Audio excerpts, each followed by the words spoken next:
हमारे टाइम का बचपन भी क्या गजब का था यार। जैसे ही अगस्त का महीना शुरू होता था, स्कूल का माहौल ही एकदम बदल जाता था।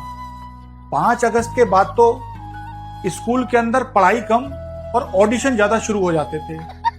टीचर हर क्लास में जा जाकर बच्चों से बोलते थे कि जिन जिन बच्चों को 15 अगस्त के प्रोग्राम में पार्टिसिपेट करना है वो बाहर आ जाएं और प्रैक्टिस कर लें।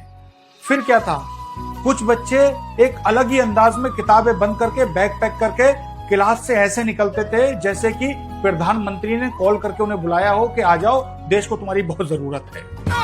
और जो बच्चे क्लास के अंदर रह जाते थे वो मन ही मन भाई साहब इतना अंदर ही अंदर घुटते थे कि पता नहीं साला कौन से कर्मों की सजा भुगत रहे हैं जो हमें पढ़ाई मिल रही है और इनको आजादी मिल रही है। और ये जो बच्चे पार्टिसिपेट करने किसी हॉल में या क्लास में जाते थे और जब वो डांस की प्रैक्टिस कर रहे होते थे तो जो वहां से देशभक्ति गानों की आवाज आती थी और जो बच्चे पढ़ रहे होते थे भाई साहब इनका पढ़ाई में मन नहीं लगता था, इनकी नजरें ब्लैक बोर्ड पे होती थी, लेकिन भाई साहब इनके कान उसी कॉन्फ्रेंस हॉल में होते थे जहां से आवाज आती थी कि देश रंगीला रंगीला देश मेरा रंगीला।